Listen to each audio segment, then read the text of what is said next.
आज मोदी ने अपनी हर रैली में कहा कि उन्होंने कांग्रेस का हिडन एजेंडा उजागर कर दिया, देश के सामने एक्सपोज कर दिया, इसलिए कांग्रेस के नेता अब उन्हें जी भरकर गालियां दे रहे हैं। जिसके मुंह में जो आ रहा है वो कह रहे हैं। मोदी ने आज मुरैना की रैली में राहुल गांधी के भाषण का हवाला दिया। कहा, कांग्रेस के शहजादे उन्हें गालियां दे रहे हैं, उन्हें मोदी का अपमान करने में मजा आता है। मोदी ने कहा कि गालियों से गुस्सा होने की जरूरत नहीं है, क्योंकि युवराज इसलिए परेशान है कि मोदी कांग्रेस के मंसूबों के खिलाफ 56 इंच का सीना तानकर खड़ा हो गया है। इन दिनों कांग्रेस के शहजादे, अब आजकल वो जरा इतने चिंतित है कि आए दिन उनको मोदी का अपमान करने में मजा आता है। मोदी के लिए भला बुरा कहना उनको मजा आ रहा है। वो कुछ भी बोलते जा रहे हैं और मैं देख रहा हूं सोशल मीडिया में, टीवी में बहुत सारे लोग चिंता जताते हैं कि भाई ये भाषा अच्छी नहीं है। कुछ लोग बहुत दुखी हो जाते हैं कि मोदी जी को ऐसा क्यों बोला, देश के प्रधानमंत्री के लिए ऐसी भाषा का क्यों प्रयोग किया, देश के प्रधानमंत्री को कभी कोई ऐसा बोलता है क्या। मेरी सबसे विनती है कि कृपा करके आप दुखी मत होइए, आप गुस्सा मत कीजिए। आपको पता है वे नामदार है, हम तो कामदार हैं, और नामदार तो कामदार को सदियों से ऐसे ही गाली गलौज करते आए हुए हैं, ऐसे ही ठोकर मारते आए हुए। तो भाई मैं तो आप में से आता हूं, गरीबी से निकला हूं, अगर 5-50 गालियां पड़ जाएगी तो पड़ जाएगी, आप गुस्सा मत कीजिए।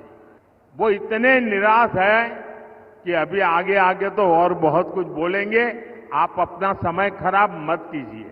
ये गाली गलौज इसलिए हो रहा है क्योंकि मोदी 56 इंच का सीना तान करके खड़ा हो गया है। इनके मंसूबे सफल नहीं होंगे, ये मोदी की गारंटी है।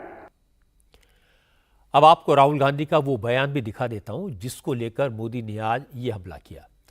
मजे की बात है कि राहुल गांधी ने अपने कल के भाषण का वो अंश खुद ही सोशल मीडिया पर पोस्ट किया था जिसमें वो मोदी पर हमला कर रहे हैं। राहुल ने यह भाषण कल सोलापुर की रैली में दिया था, जिसमें वो शुरू में तो संयमित भाषा में बात कर रहे थे, लेकिन 40 सेकंड के बाद ही प्रधानमंत्री के लिए तू तड़ाक पर उतर आए। और वो जानते हैं कि हिंदुस्तान की जनता समझ गई है कि नरेंद्र मोदी जी अरबपतियों के नेता हैं, गरीबों के नहीं। जैसे ही मैंने ये देश के एक्सरे की बात की, नरेंद्र मोदी कांपने लग गया। उसकी आदत है, जैसे उसको डर लगता है ना, वो झूठ बोलना शुरू कर देता है। जैसे ही उसको डर लगता है, वो कभी पाकिस्तान की बात करेगा, कभी चाइना की बात करेगा, तो एक के बाद एक झूठ बोल रहा है। मगर इस बार नहीं निकल पाएगा। असल में राहुल गांधी पिछले कई साल से ये जताने की कोशिश कर रहे हैं कि वही अकेले ऐसे हैं जो मोदी से नहीं डरते। वो ये बताने की कोशिश कर रहे हैं कि वही अकेले हैं जो मोदी का मुकाबला कर सकते हैं, वही मोदी से इस तू तड़ाक के अंदाज में बात कर सकते हैं। लेकिन राहुल भूल जाते हैं कि नरेंद्र मोदी मंझे हुए खिलाड़ी हैं। उन्होंने अपमान सहा है, मुश्किल हालात का सामना किया है, गालियां भी झेली हैं, लेकिन कभी संयम नहीं खोया। विरोधी की गालियों को कैसे हथियार बनाया जाता है, यह भी मोदी से बेहतर कोई नहीं जानता। और सबसे बड़ी बात है कि पिछले 20 साल में कांग्रेस के नेताओं ने चुनाव के दौरान जब जब मोदी पर पर्सनल अटैक किए, जब जब मोदी को बुरा भला कहा, तब तब चुनाव में कांग्रेस को भारी नुकसान हुआ और बीजेपी को फायदा हुआ। राहुल गांधी को कांग्रेस के तमाम सीनियर नेता यह बात कई बार समझा चुके हैं कि मोदी पर व्यक्तिगत हमले से जनता नाराज होती है। पिछले चुनाव में राहुल गांधी ने चौकीदार चोर है का नारा दिया था, उसका नुकसान हुआ। फिर राहुल ने कहा संसद में वो 2 मिनट बोलेंगे तो भूकंप आ जाएगा, मोदी उनसे आंख नहीं मिला पाएंगे। वो 15 मिनट बोले, मोदी ने सुना भी, कोई भूकंप नहीं आया। और ऐसी बातें कई बार हो चुकी हैं। इसीलिए कांग्रेस के सीनियर नेता खासे परेशान हैं।